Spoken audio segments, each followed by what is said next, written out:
колоссальный коррупционный скандал, который в Евросоюзе предпочитают замять. В понедельник в операционной комиссии, сформированной Евросоюзом по отдельному поводу, состоялось голосование о продлении лицензии на использование фермерами удобрения под названием глифосат. Глифосат – очень распространенный дефолиант, средство против сорняков. Его производит гигантская транснациональная корпорация Monsanto.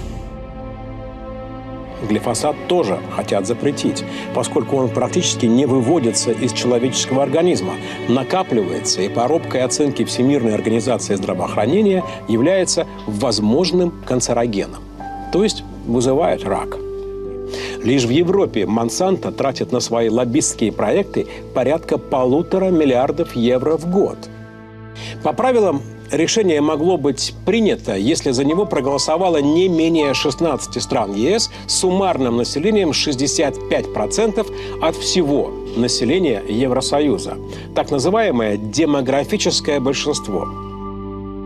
Без Германии никакого демографического большинства не было бы. Но ведь до сих пор Германия всегда была против глифосата. И именно так должен был голосовать Шмидт. Но Шмидт проголосовал за глифосат. Что, Германия в последнюю секунду изменила свою позицию? Да нет. Просто Шмидт лично так решил. Ну, взял. Ну, теперь вся Европа будет травиться еще 5 лет.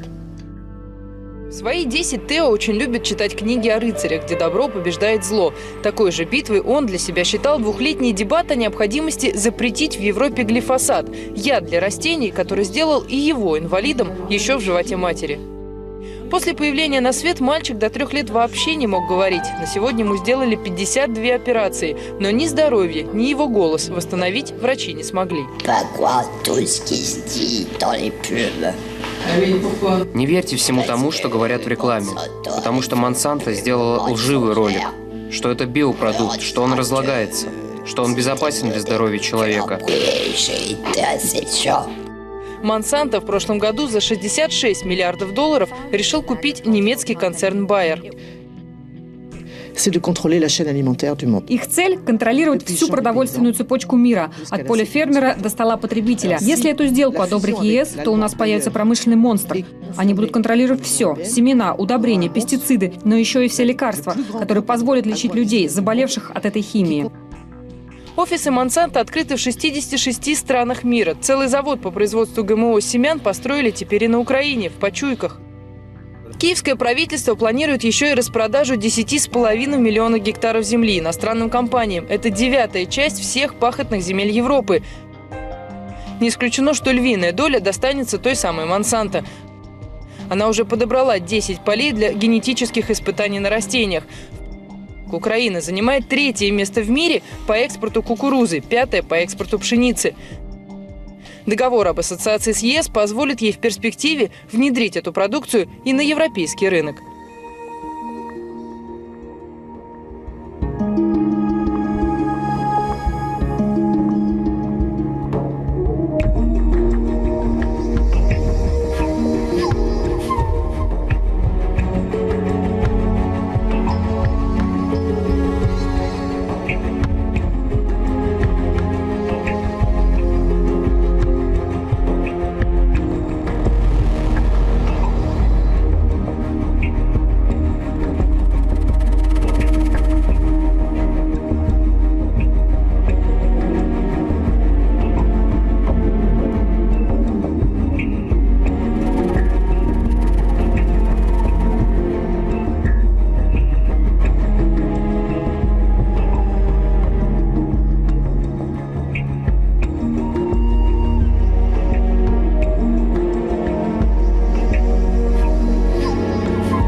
Für immer mehr Menschen wird der Großkonzern Monsanto zum Symbol eines agroindustriellen Systems, das die Gesundheit der Menschen und der Ökosysteme bedroht.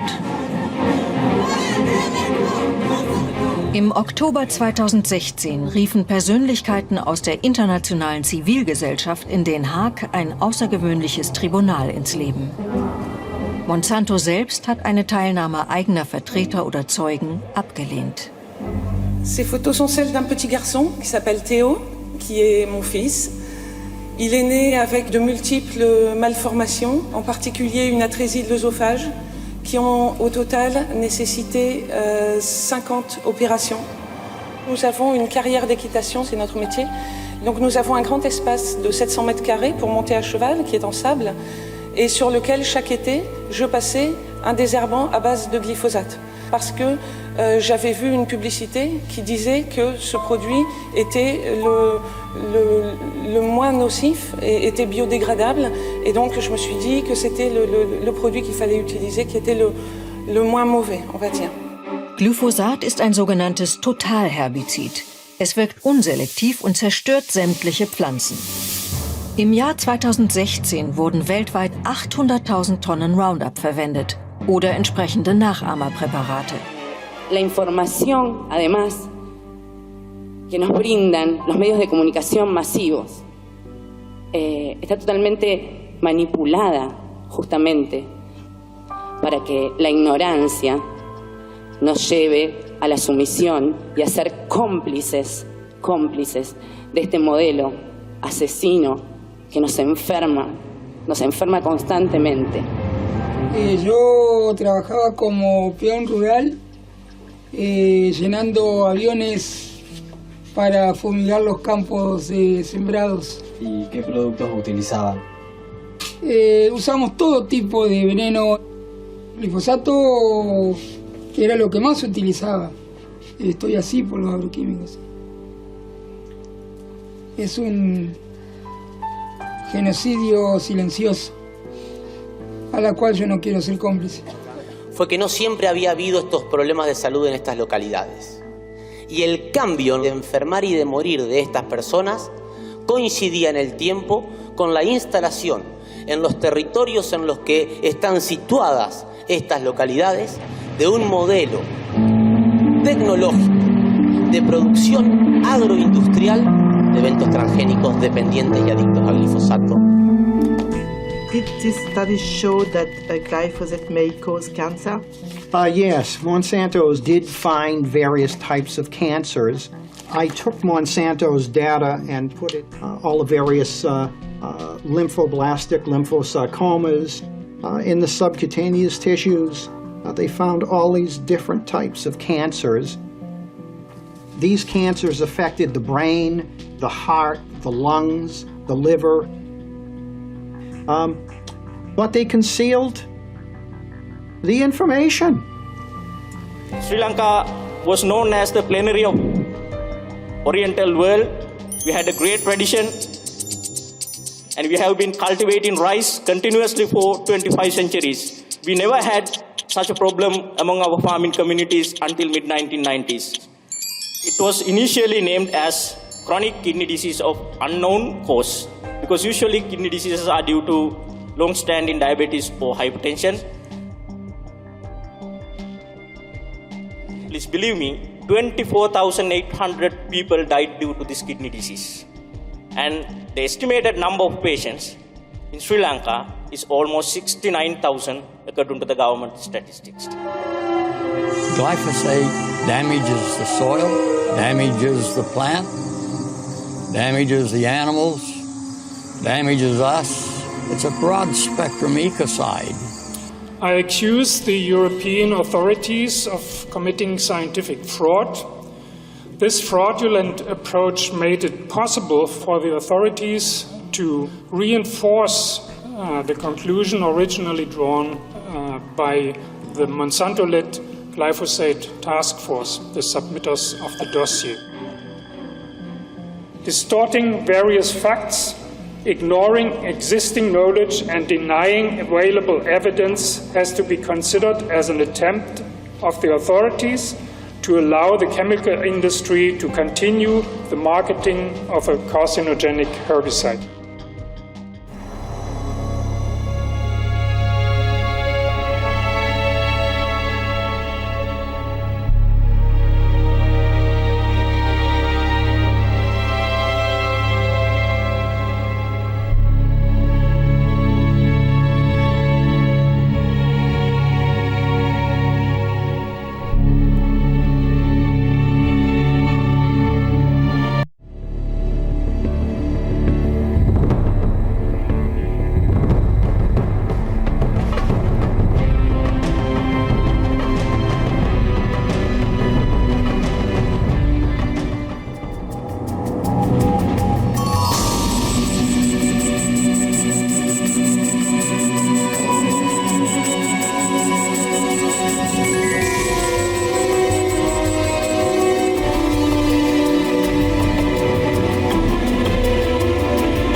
report has been unduly given a lot of credence, in my opinion.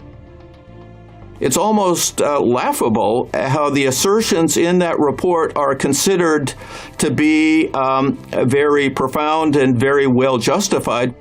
McLaren actually refused to consider a written argument from the Russian side. He never went to Russia, never talked with Russian authorities, even though he was accusing them of state-sponsored doping. That's pretty poor. I mean, it's a fundamental principle of due process to listen to both sides of the story. One could speculate that there's a strong political bias at play here. It's evident that in Western media there's much demonization of Russia and the Russian president, and one could speculate that this is politically motivated and goes back to the situation in the Ukraine and the situation in the Middle East, where Russia has come to the support of the government in Syria that the West was trying to overthrow. In my opinion, the McLaren accusations are unfounded and they're very politically biased.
Believe that the CIA and Mossad are just joined at the hip on this operation.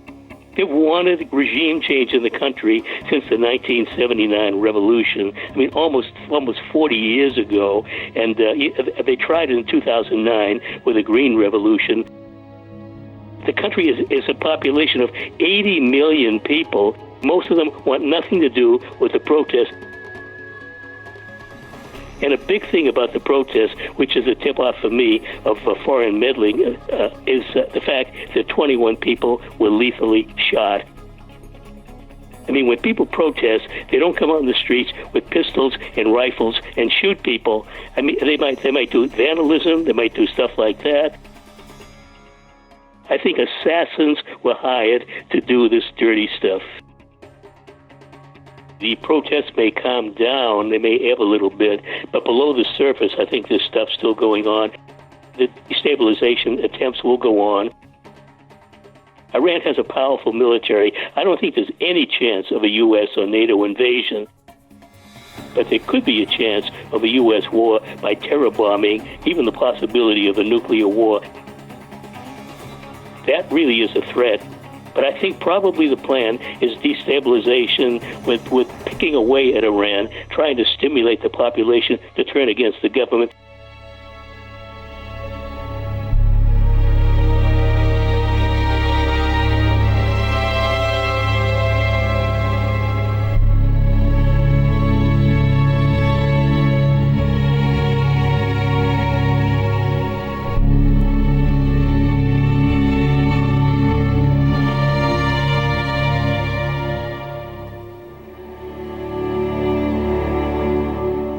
just seeing protests and an attempt at an uprising in Iran, which is classic in the way that the United States and Israel, because you can't divide the two, operate in terms of regime change. So what you do is you get the people themselves to remove your target regime and claim that it's a people's revolution, when what you have actually been doing is supporting groups and factions within the target country with information, with intelligence, with training, and with weapons to bring about that very people's revolution, which is actually just a revolution to remove the regime you don't want. I'll give you the military document that explains exactly what I've just described. The US military's unconventional warfare strategy requires the target state population perceptions are first groomed into accepting an armed insurrection, using, quote, propaganda and political and psychological efforts to discredit the government, creating local and national agitation, helping organize boycott strikes and other efforts to suggest public discontent, before beginning the, quote, infiltration of foreign organizers and advisors and foreign propaganda, material, money, weapons, and equipment. And that is exactly what happened in Libya and Syria, quite blatantly. The United States, Israel, and the UK have interfered in the internal affairs of other countries on a scale unmatched by any other countries on earth. And we are now supposed to believe that these same forces in the West are suddenly filled with sympathy and concern for the people of Iran. People who have suffered economically because of the sanctions imposed by the United States. The hypocrisy is stunning. The simple truth is that the United States, Israel, and throw Britain in there as well, because they're always in there, is at war with Iran. They may not be dropping bombs yet and invading the place, but they're at war by any definition of the term.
There is absolutely no political relationship between the Jewish people and Jerusalem. It's merely a holy city.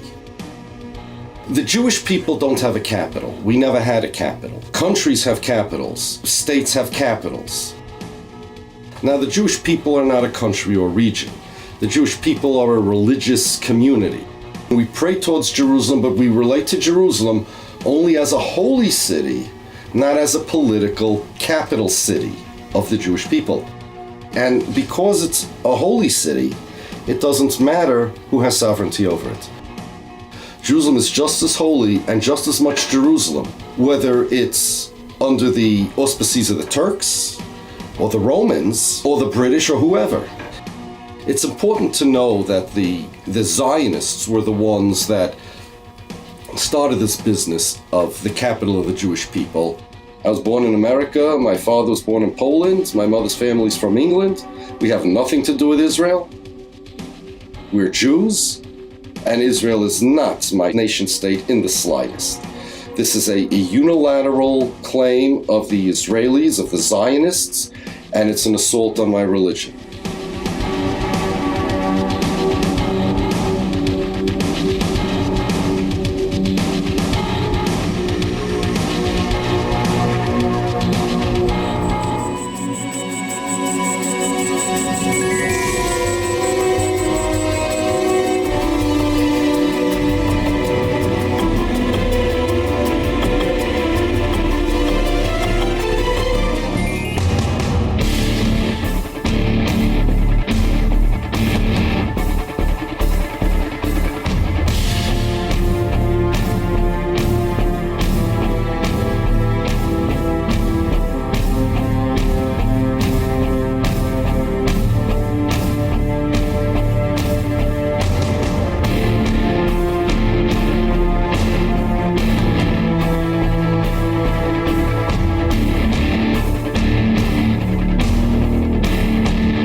Just when you thought tensions between the North and the South Koreans were starting to smooth over, as they've recently agreed to work with one another during the Winter Olympics, leave it to the United States government to want to intervene with a small-scale war.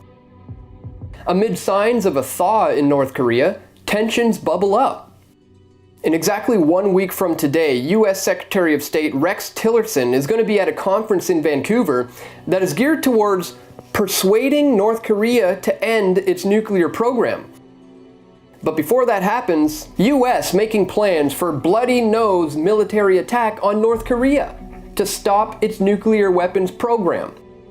The White House has dramatically stepped up preparation for a military solution in recent months amid fears diplomacy is not working, well-placed sources said. These kinds of threats are not going to intimidate North Korea, but it's certainly going to deepen their distrust. And it may even prompt rash action if they feel they're in imminent danger. And North Korea considers its nuclear program to be vital to its survival, so they're not just going to trade it up merely for some sanctions relief. The United States government has brilliantly disguised their global regime change operations as humanitarian missions. And sometimes, if the big bad boogeyman isn't scary enough, they'll intervene in order to provide order out of chaos. They're going to push to move this diplomatic approach towards a military approach, just as Trump has hinted towards. And this has been the goal of the deep state all along, whether he realizes it or not.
Het zelfstandig ondernemen. Ik heb dus vele disciplines doorlopen en een deel daarvan was in de financiële wereld. En een van die wisselagenten, die zei op een bepaald moment, stop met al die werkzaamheden, al die bedrijven. Ga gewoon in de geldhandel, ga in de financiële wereld. Je moet één ding weten. Als jij je geweten niet in de diepvries kan zetten, en dan niet op min 18, maar op min 100, dan moet je er niet aan beginnen. Dat was de boodschap, want je wil veel geld, dat kan je krijgen, ik kan je helpen, maar er hangt wel een prijskaartje aan de andere kant. Want met een geweten kan het niet. Want je klanten waren banken, hè, die wilden hun handen ook schoon houden. Ja. Maar je hebt ook uiteindelijk met overheden te maken. Je hebt te maken met multinationals. Je hebt te maken met geheime diensten. Maar je hebt ook te maken met wat ze nu noemen terroristische organisaties. Je krijgt dus het hele palet van groot geld aan cliënteel. En dan zie je ook de verbindingen. Het gaat over het financieren van oorlogen, het creëren van oorlogen, het creëren van eigenlijk heel veel ellende in deze wereld. Maar ook hun hebben weer hun geldstromen. Want als hun dus in de handel van drugs zitten, of in de handel van wapens, of in de handel van, noem het maar op, mensen. Die dus zeg maar via constructies, hè, rechtsvormen, internationaal, het geld zo gaan bewegen dat het allemaal oké is. Weet je, alles wat je in de wereld wil weten, kan je weten door de geldstromen te volgen. Dat denkt iedereen van, hé, deze wereld is met plus en min en zwart en groen. Maar op een hoger niveau is het een spel. Het zijn vriendjes. Ja. Maar ze hebben zich wel te houden aan alle regels en wetten die ze zelf hebben gecreëerd om de rest van de samenleving daar te houden en dat het niet erg druk wordt in de top. Er gebeurden allemaal dingen. Ik kwam bijvoorbeeld op een andere beurs en dan zei een van de collega's daar van Ronald, weet je nog, met die Italiaanse lieren. Waardoor dus een bedrijf in Italië daar last van kreeg op een dusdanige manier dat het bedrijf over de kop ging. En dat ze dan zeggen, weet je dat de eigenaar zelfmoord heeft gepleegd en een gezin achterlaat. En toen lachte je erom. Ha, ha, ha, met elkaar, allemaal. We scheten op de mensen. Het was gewoon een product. Afval. Alles was afval. De natuur, de planeet.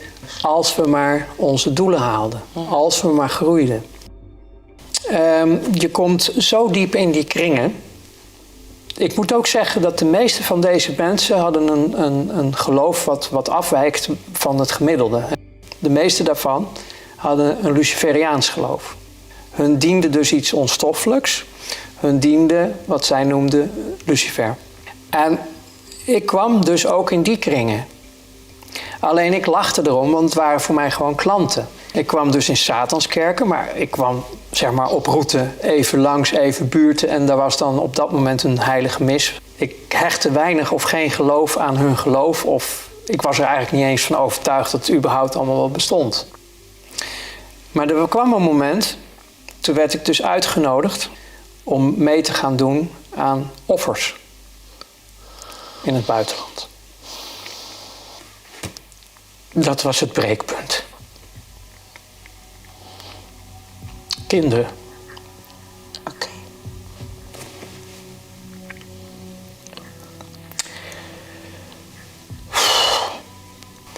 En toen begon ik dus dingen te weigeren binnen mijn werk. Ik kon het niet meer. Je mag zeggen het kwaad, het Luciferiaanse, het satanisme, hoe je het wil noemen. Het is een werkelijke entiteit die ons haat. Ja. Die haat de schepping, die haat het leven. En zal er ook alles aan doen om ons mensen te vernietigen.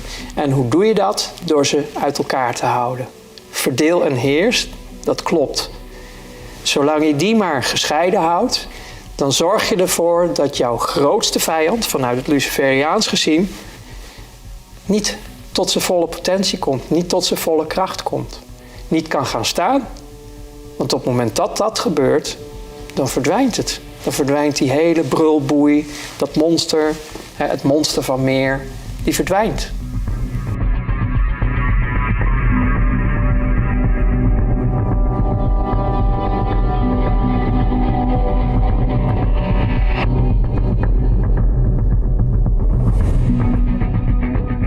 The deep state actually begins with the major banking families, including the Vatican, which is the world's wealthiest organization, wealthier than the Rothschilds. But the Vatican plus the Rothschilds, and then all of the central banks, the City of London and Wall Street, that's the top of the deep state. Below them come the political parties. Most countries have been organized so that there are two major political parties that block 70% of the public from actual participation in the decision-making and the governance process. And then finally, below them, you have the secret intelligence services that more recently have begun to spy on and blackmail politicians and judges and celebrities in order to protect their power and increase their budget. The deep state is very real.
There are large pedophilia rings that have been operating for really many, many years.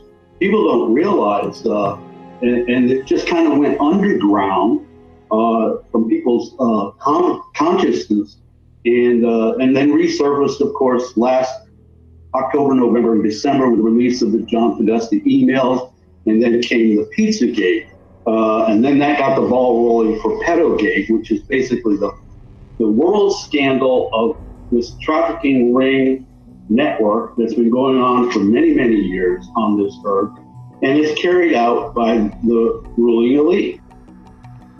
We're talking about the bloodline families. Probably the most visible one is the Rothschilds, but it's all of them. It's the Rockefellers. It's the Bushes and the Clintons. I mean, there was that very corrupt dynasty that they had in power right through Obama.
Basically, the CIA are the main pimps of this whole global operation. They really are the culprits. And they work with the State Department, U.S. State Department, embassies all over the world. And they take kids from orphanages, they use charities, they use front organizations, and they use the Red Cross. They're all involved in this. The UN, the military intelligence is involved. America sends its troops to, at least 134 countries. Wherever you find a whole concentration of military, you'll also find a lot of trafficking. They take a lot of victims from third world countries and fly them around or put them on cargo ships and move them around. But primarily, I believe it's the governments of the West that are the perpetrators, mainly. I mean, the Clintons are in so deep, and so is Bush. I mean, it's been a dynasty, basically, in America for 40 years, basically, where we have the same people. Many of these Illuminati families are bloodlines that have been around for many, many centuries, and many of them actually go back to Kabbalism, the pre-Judaism, mysticism, the Babylonians. So a lot of those satanic rituals actually come from those ancient times. And of course, we also know that they did child sacrificing and pedophilia way back when in those many cultures back then as well. And they managed to infiltrate the Catholic Church. Many of them have been popes. They are royalty. As you're aware, in England, there is that family. And a lot of times, yes, they drink the blood, they eat the organs, they're cannibalistic. They're able to get away with all their stuff because obviously they've got the head honchos in all the different parts to this puzzle, be it the law enforcement, be it the court system, be it the education system, be it the media system, be it the child welfare system, the government, of course, the military, the CIA, the corporate industry. They're all in it. I mean, of course, they are total psychopaths, so they have no conscience whatsoever. Everything's a fake emotion. They just have to imitate emotion. They're good actors, by the way, and they lie through their teeth in every breath. Pedophilia is the Achilles heel of the ruling elite, and that's also why we're seeing all this basically stepping up of the whole North Korea, the whole situation with the Jerusalem and the Middle East. War is coming. The collapse of the economy is coming. The elite pedophiles have planned for it, and they've sped it up because the exposure of this Achilles heel, they know there's going to be an enraged public all around the world. The more people learn about this, the more we can rise up as in solidarity as one to demand accountability.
pierdas la oportunidad de aceptar a alguien distinto. No pierdas la oportunidad de que te cambie la vida.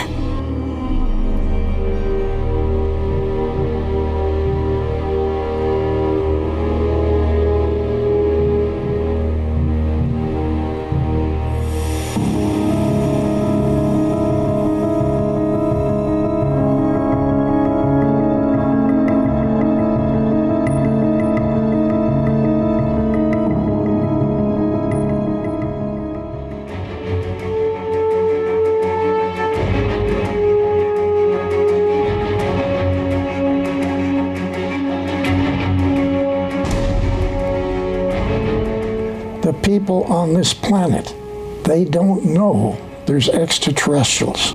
They don't know that there's not just one of them. Maybe we've got thousands, maybe we got billions of extraterrestrials.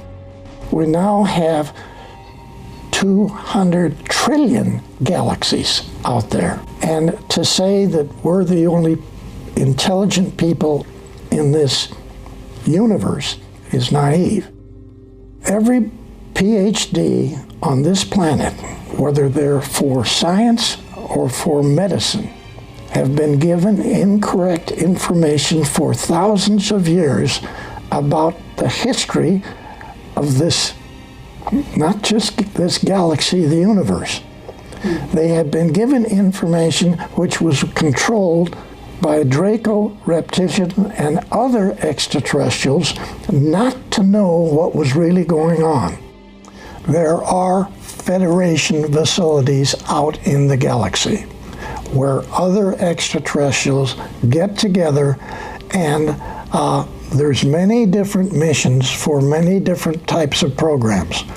But we'll talk about one of them, which cruises the galaxy, and it has as many as 30 different extraterrestrial civilization people on board. It looks like the moon, but it's a vehicle. When we got to the moon, we found out a lot of surprises. The Draco reptilians were already there. It's not your moon in the first place. Actually, this is not your planet. And I hate to say this, but we're just a laboratory for them. They own the planet, and we are their lab.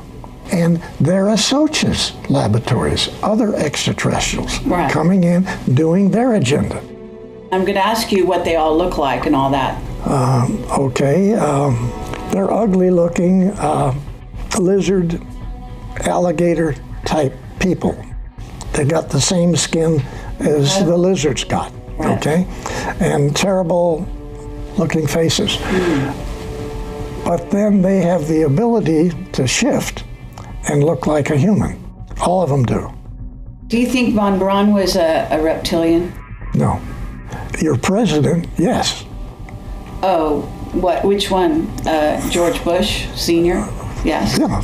Sure. And Bill Clinton and this guy you got got rid of. Yeah. Yeah. They all were. Those guys control your moon because your moon is a command center for this region of the galaxy, not just the solar system. That's small potatoes. The thing that's sitting right in here, which is you call your moon, is a massive control center for this whole part of the Milky Way galaxy. We've got documented 23 different types of extraterrestrials, most of them being good people. But then we've got these massive capability with facilities of the Draco extraterrestrial side that, you know, they're controlling. And they don't just control this planet. You know that reptilians and Draco, you know, the blood sacrifices, the whole Luciferian thing, the kids being killed and eaten. I mean, that humans have been eaten and taken off planet, et cetera, and used for slaves in other colonies, etc. I hate to say that, but that's far worse than what you've just said. It's far worse. Yes, far worse. It's unbelievable. And I don't know how we say that to the public. You know, there's a lot of New Agers out there who want nothing but to believe that there's ETs, definitely, but they're all hearts and flowers and good guys. Yes. And this is such a dangerous thing to put out there, because again, you get humans that will not be able to protect themselves. And also not understand, I care about the children and I want to protect the children. How can you protect a child? You must tell them. You must tell their parents what's happening, what's really going on this planet. And it's about time we humans are able to protect ourselves. Frankly, we need help. We need everybody involved in this. That's not a lie. We need help.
we're setting goals that are outside of ourselves, that are, things we want to change or fix. They tend to be, what can I do different?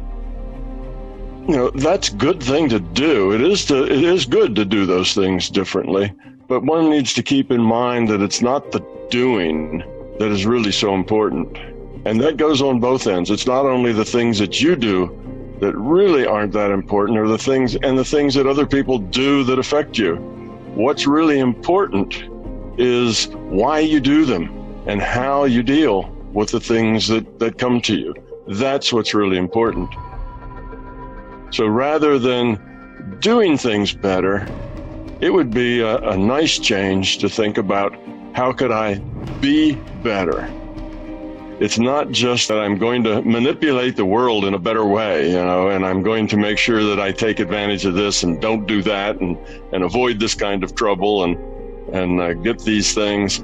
That may make your life seem a little better, but if you don't really change who you are, then you're still going to be living that same life, more or less. The circumstances may change a little, but your life and its quality won't change much. This is the problem with resolutions, because usually once you make a resolution, you tend to need to follow it really, really closely. And then once you fall off, well, then that gives your ego an opportunity to say, oh, well, you couldn't stick to it. And that's often what happens. And we sort of lose track. You have to really want to change at the being level. You have to really want to change at a deep level. If you really want to change those behaviors, you can. Because you'll be waiting and you'll say, well, when I get around that person, I'm not going to be annoyed. I'm just going to let it go. And you feel yourself getting annoyed and you just don't do it. Don't go there. If you just work it from the intellect, well, okay, you'll be more polite than you would have been otherwise. But that's not the point. The point is you have to want to change it. You have to say, I don't want to feel that way. I don't want to be that way. But it's not easy and it's not quick. But if you really want to do it, if you really have an intention, if your intent is to do it, and that's a strong intent that you keep with you, and it's an honest, being level intent, you will succeed. Your intent changes reality. That's why we start with being authentic and finding out who we are. Why do we do the things we do? What are our fears? You have a fear that you're not going to be seen as successful in the eyes of others. Well, why do you need that? Well, the only reason you could need that is because you feel inadequate and you want to prove to yourself and others that you are somebody special. What's driving you? What's creating the stress? You see, you get rid of the fears and the stress goes away. I would disagree with the person who thinks that some fear is a good thing, even those safety fears. You have to be aware. Being aware, being intelligent, being informed, that's good, but that's not related to fear. That's related to just being intelligent. Am I stressed? If you are, there's a fear. There's a problem. There's an ego issue going on. Are you annoyed? Do you get angry? Are you unhappy? Are you struggling all the time? All the negative stuff, all the negative feelings. Whatever it is, if it's a negative word, if it's something negative, that when you look at yourself, that goes to ego and belief, and you just need to want to get over it and have the intent to get over it. There's 1,000 problems out there that people have, but it all boils down to the same thing. And that's get rid of the fear, be authentic, live your life at the being level, and happiness just happens. And love is the answer. The love, the caring, compassion, that's the answer. Not act differently, but actually be differently. That would be a good intention for the new year, to start out a new year. This year, I'm just going to be who I am, the way I am, and see how that works.